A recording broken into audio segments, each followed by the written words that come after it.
As each day unfolds, there are more challenges to address. The National Cabinet will meet later today to consider further measures.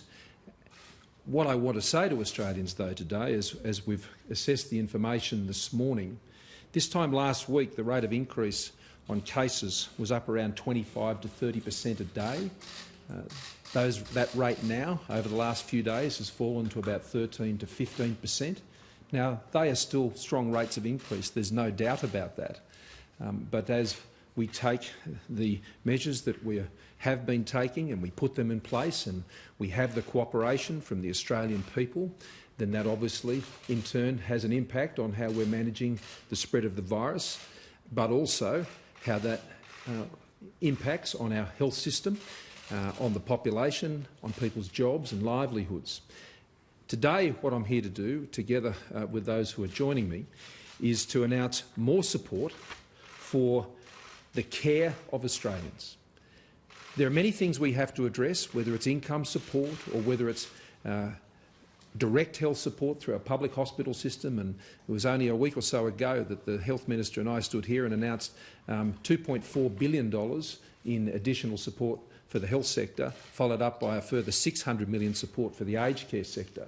So already there's $3 billion of additional funding support going into these critical areas. And today we're here to announce further support going into our health sector, but also into our welfare supports for those in the community who can be most vulnerable as a result of the changes that are taking place in daily life here in Australia as a result of the decisions that are being taken and the impact that they have in the community. But before we come to that, I also want to announce something very important for how we're getting information to Australians. Today, with the great assistance, and I want to thank them, from Atlassian and Facebook, we've been able to put in place the WhatsApp feature.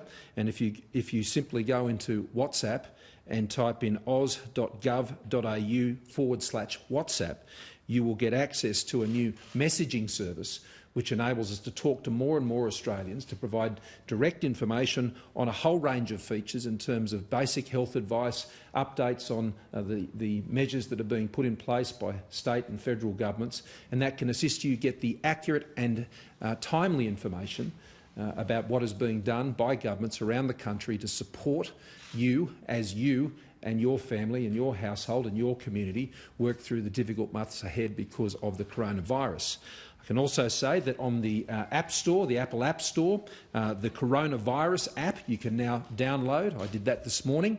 That is available, and that is doing exactly the same thing. That's providing further information, more resources, a trusted place of advice and information that you and your family and your business can use to understand the decisions and the information that is available to everybody about what is occurring with the coronavirus. That is an official source of information, and I would ask for the support of media in promoting those channels where people can get access to that information. So oz.gov.au/WhatsApp.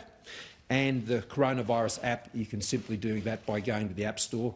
I did it this morning. I just typed in search on coronavirus, and the Australian government app came right up and downloaded it, and the information is there for people to get access to it.